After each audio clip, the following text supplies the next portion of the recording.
Good morning. This gospel seems quite paradoxical. I've not come to bring peace, but rather to bring the sword. I've come to set a man against his father, a daughter against her mother, and daughter-in-law against mother-in-law. Whoever loves mother or father more than me is not worthy of me. Whoever loves son or daughter more than me is not worthy of me. And we hear these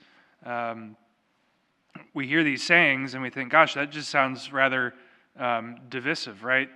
Didn't Jesus come to unite us? Didn't Jesus come to draw us together and to join us as members of his body so that we can be one? Why is he speaking of such fierce division? Why is he speaking of not bringing peace but bringing the sword?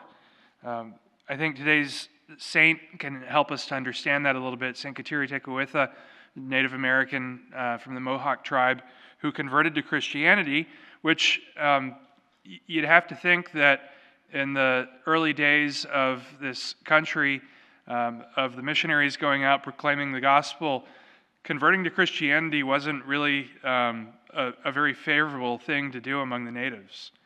Right? We think of Saints Isaac Jogues and John de Brebeuf that were in the northern part of this country in Canada, and that there they were trying to preach to the Iroquois, and the Iroquois gnawed their fingers off.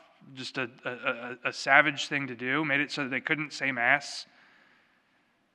So to say, I'm going to renounce my pagan native religion, I'm going to embrace Christianity, this religion that came from across the ocean, this religion that came with the white man, this religion that is kind of contrary to what we really believe, she shows herself kind of going against that. So surely there must have been some sort of division. Surely there must have been some sort of conflict. It ended up that there was a smallpox epidemic that went through the people, and all of her family died, and she was the only one to survive. So when we think about doing the will of God in our lives, when we think about embracing our cross more and more, right, just as Jesus says, whoever doesn't take up his cross and follow me is not worthy of me.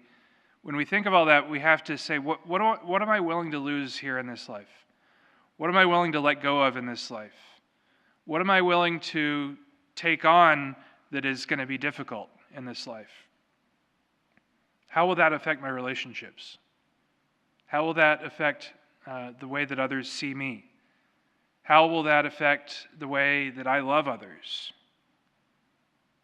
How will that affect the way that I encounter others?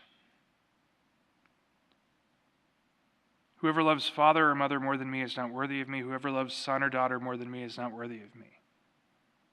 Whoever loves son or daughter more than me is not worthy of me. Well, I'd do anything for my kids. Well, now they're grown up. Would you still do anything for them? Maybe. Depends. Within limit. Maybe now we look at our kids and we say, I can't condone that, right? Or I can't endorse that. I can't support that. One of the most difficult things that I hear parents telling me is, they'll say that their kids are going to do something, either get married outside of the church or, God forbid, try to attempt a marriage with someone of the same gender. And they say, well, I can't go to that.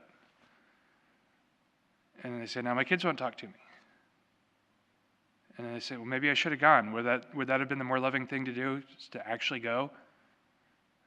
No, because it wouldn't have been the more loving thing for the Good Samaritan to do, to look at the guy beat up on the street and be like, oh, looks like you're comfortable down there. And so real love is hard. Real love takes sacrifice. Real love can be rejected by others.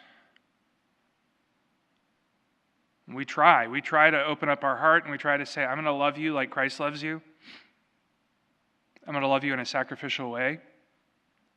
And people say, no, I don't want that. Just tell me I'm okay, tell me I'm good, that's all I need. Well, you're only okay, you're only good when you're united to Christ.